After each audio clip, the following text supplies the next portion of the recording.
Percayakah kamu jika di dunia ini ada tanaman pembawa sial? Entah itu fakta atau sekedar mitos belaka. Ada baiknya kita coba cari tahu apa saja tanaman pembawa sial tersebut. Menurut Feng Shui, beberapa tanaman ini tidak baik ditanam di halaman rumah karena dapat membawa kesialan atau kemalangan. Nah, berikut ini adalah 7 tanaman pembawa sial yang kami rangkum dari berbagai sumber.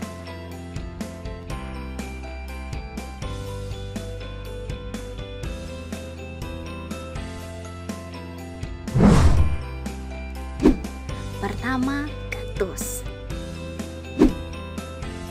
Pohon kaktus seringkali dianggap sebagai salah satu tanaman pembawa sial karena bentuk tanaman yang berduri serta tumbuh di lingkungan yang minim air.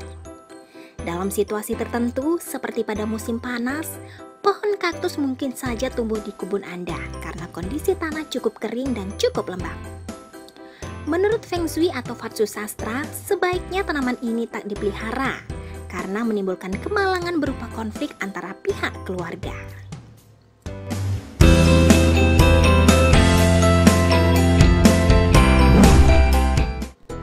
Kedua, pohon bonsai.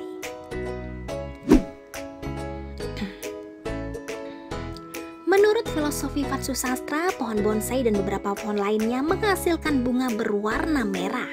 Sebaiknya tidak ditanam di dalam rumah. Alasannya, sifat tanaman ini yang memiliki pertumbuhan terbatas dan harus terus dikurung dan bisa menjadi pengaruh buruk bagi kehidupan Anda sekeluarga. Jika masih ingin memelihara pohon bonsai, sebaiknya tanam pohon bonsai di ruangan terbuka atau ditanam di area kebun.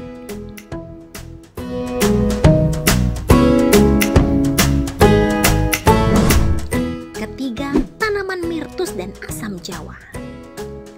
Tanaman mirtus atau murat secara filosofis mirip seperti tanaman asam jawa yang dianggap sebagai tanaman pembawa sial dan sebaiknya tak dipelihara. Menurut mitologi kuno, kedua tanaman ini dipercaya sebagai tempat bersemayamnya arwah jahat serta berbagai macam sosok gaib lainnya.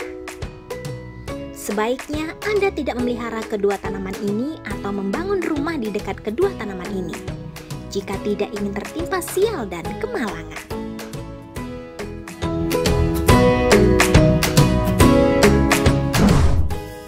Keempat, pohon kapas. Percaya atau tidak, ternyata pohon kapas juga dianggap sebagai tanaman pembawa sial oleh banyak orang. Menurut filosofi Feng Shui dan Vatsu Sastra, pohon kapas membawa sial karena menjadi perantara yang mudah bagi debu dan kotoran di rumah. Debu dan kotoran juga dipercaya menjadi sumber kemalangan dan kemiskinan di rumah bila sering dibiarkan.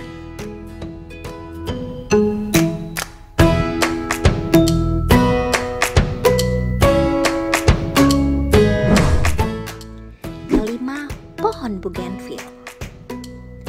Tumbuhan berbunga cantik berwarna merah ini banyak ditemui di berbagai tempat karena sejak dahulu banyak orang memeliharanya sebagai tanaman hias. Meskipun berbunga cantik, namun ternyata tanaman bougainville juga termasuk salah satu jenis tanaman pembawa sial. Menurut filosofi Feng Shui dan Vatsu Sastra, tanaman bougainville sebaiknya tak dipelihara di rumah karena dapat menyebabkan kesialan terutama dalam hubungan romansa. Namun memang secara logika pun tanaman ini kurang baik ditanam di sekitar rumah karena tanamannya berduri dan bisa saja melukai seseorang, kan?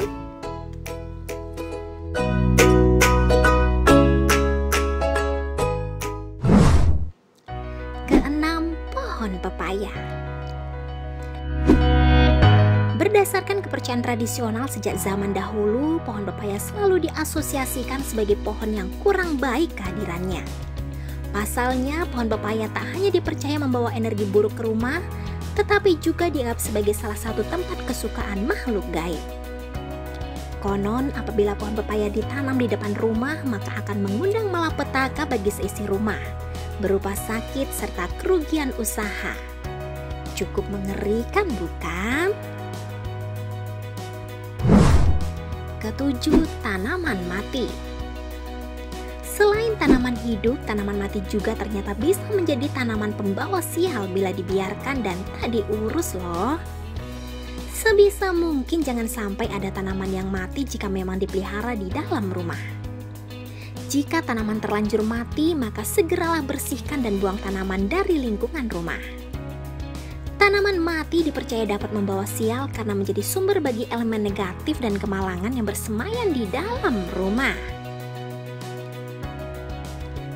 Nah sobat, demikianlah 7 tanaman pembawa sial menurut Feng Shui. Percaya atau tidak, itu adalah tergantung keyakinan Anda. Dan semoga bermanfaat.